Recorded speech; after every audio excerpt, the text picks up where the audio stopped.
Hey guys, tonight we're going to work on fleshing a coyote. Had a guy drop one off, pretty clean. So I'll give you a little rundown of my setup here. I've got just a piece of pine board. I believe it was 2x8. This is something I actually made back in high school wood shop. Just a piece of pine that's been rounded off, and mine's mounted on a basic hinge system that I made, and it goes into a bank of receiver hitches that I mounted to the wall. That way, when I want to change heights or I get somebody else different in the shop, I can just use that system to go up or down. It's just held in there by friction, so real easy to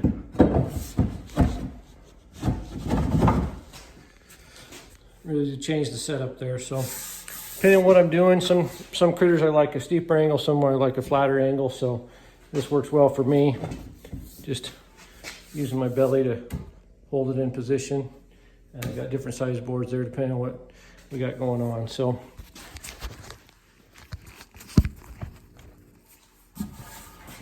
once I kind of decide how I want my board set up, in this case I'm going to go towards the bottom a little bit. Take my hind. This one's already been combed out, but with the fur side out, I do like to comb it out, make sure there's no burrs in there, anything's going to hang on. You can start wherever you want on these, but this is just kind of the system that's been working for me.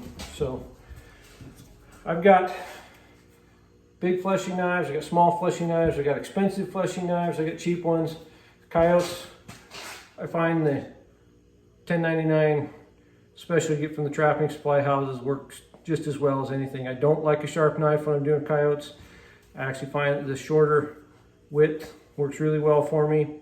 The only thing that I will occasionally do is I do want this edge not to be sharp like a cutting edge, but have a pretty abrupt right angle there. So sometimes I'll actually knock this edge down to where I've got something that's going to grip versus a rounded edge that's going to roll. I actually want this to bite a little bit. So the only two things I use for this process, just a little knife, good and sharp, and this fleshing beam and knife. So right here in front of the eyes is where I start. There's usually a couple little strips of meat there that I can get under.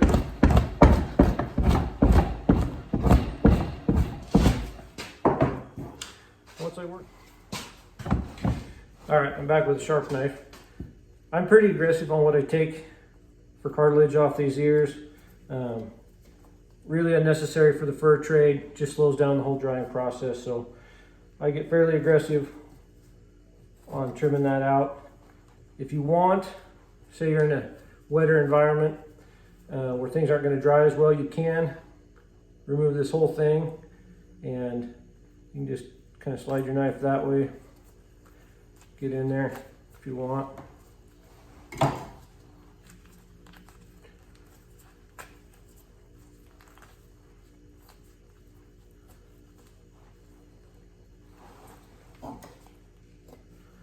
Then you remove the whole inside of the ear, so you got all that cartilage out. So all that you're left with is the fur on the outside. That's fine. I don't usually do that. Where I'm at, we're pretty dry. It seems to dry just fine. But it doesn't take very long to do it. And it'll keep your ears from stinking if you're in an area where drying is maybe an issue. So typically that's all I do.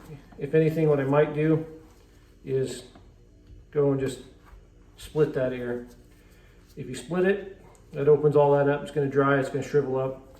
Either way is fine. Doesn't matter for the fur trade. The main thing is you don't want your ears to stink. If they stink, it's going to make the whole pelt suspect. So once we got the ears taken care of, we pull that pelt forward a little bit, jam in there with our belly, and now we're ready to work our way down. The biggest mistakes I see of stuff coming into the shop is that somebody just hasn't taken the time to flesh it properly. And I can tell right off because usually it's one of two things or both. One, I'll pick up the pelt and it'll just weigh a lot, way heavier than it's supposed to be.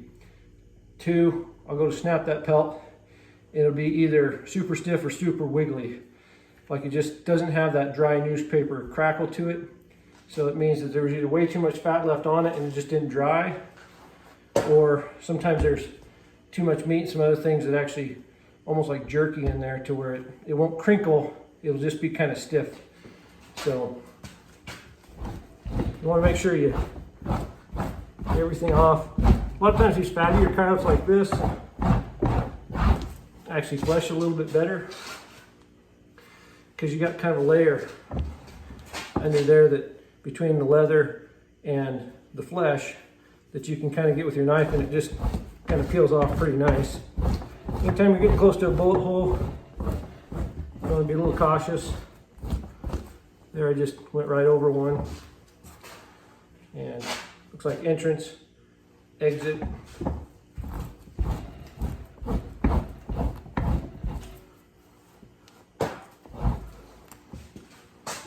I've done this a few ways. You can keep just working the back from the head to the tail, or as you go down, you can keep rotating the pelt around. That, in my opinion, is 100% personal preference. So I'm just gotten to where I prefer to just work head to tail. Again, going back to clean up, I'm being real careful around those bullet holes. I do not want to make those bigger if I can avoid it.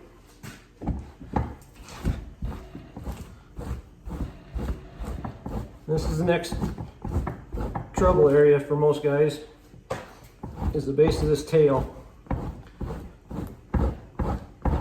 There's usually some things going on at the base of the tail. On females, oftentimes you get dominant spikes back here, and those will fester and scar up. So sometimes it's a real tough area. You got to be careful because a couple extra pulls of the knife and you'll end up pulling that whole base section off, or at least exposing a big area. So I'll kind of show you what's going on here. You can see we fleshed all the way down this back. And now we're right here.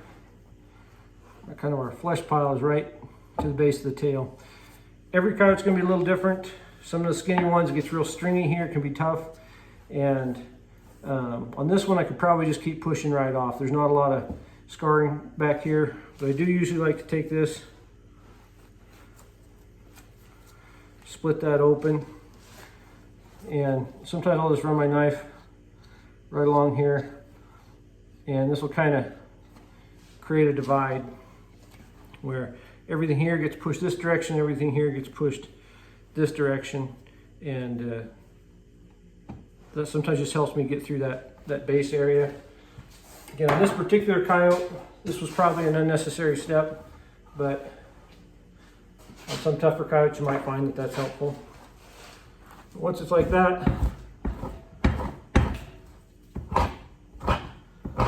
just going to go straight off the edge.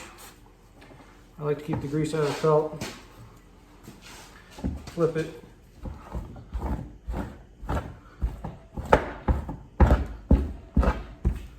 Straight off the edge. Okay, so we got a nice clean base to our tail. We've got this pelt essentially divided. Now the rest of it's going to go real easy. Back to the top.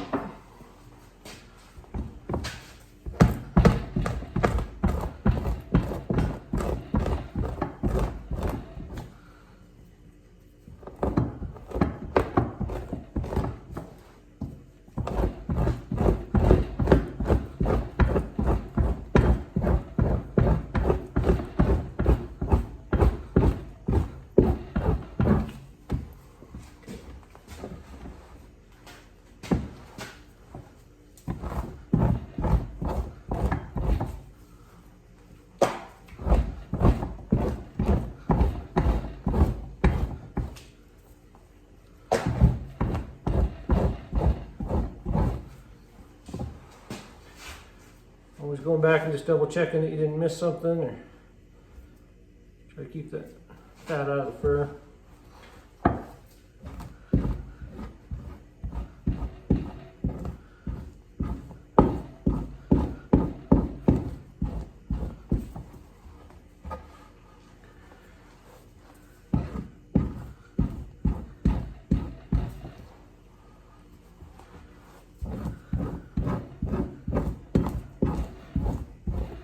Belly that we're getting into now is a problem area.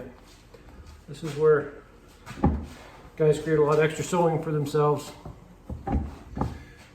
because right here down it just gets weaker and weaker and weaker. These flanks are a problem. They get really weak.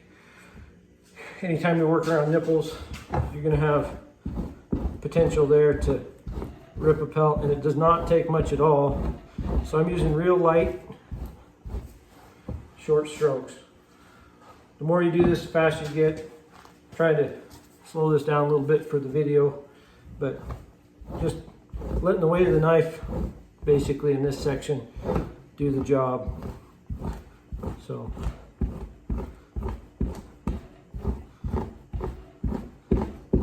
this one does have a little green belly, real common. A lot of times I'll take just a little shot of bleach water, put it there to kill that bacteria. You can put a little borax on there if you want. This one's not bad at all. I'm not concerned about it in the least. Okay, this one happens to be a male, so we're getting up here to this sheath.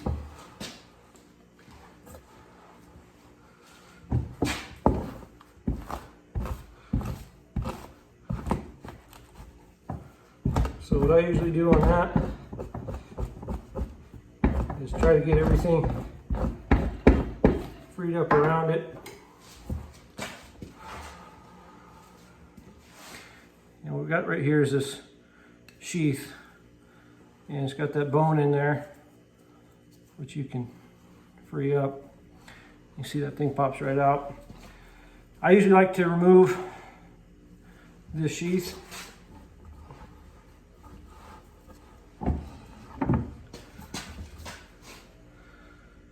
Sometimes I can do it with the knife, or the fleshing knife.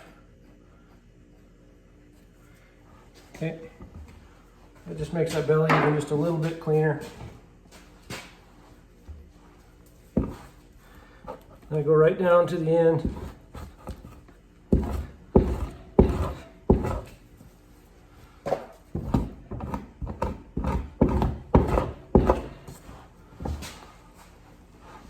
All that's left is these little pieces on the legs. Cleaning up all the ends, all the way to the end.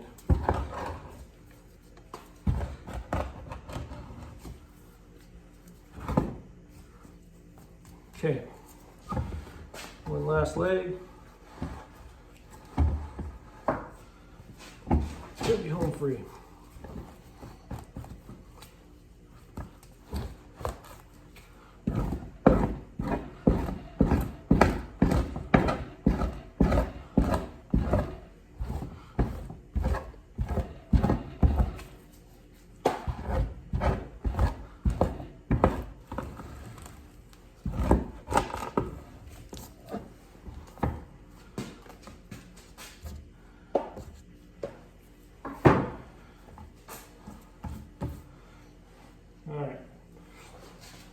So we started up here, the nose, worked our way all the way down the back, made a little slit there to help, worked our way down the belly to the legs.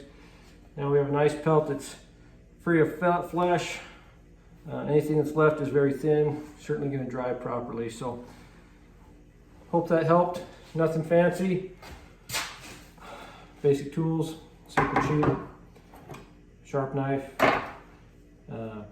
a beam that can easily be made from a piece of PVC, a rounded piece of 2x8.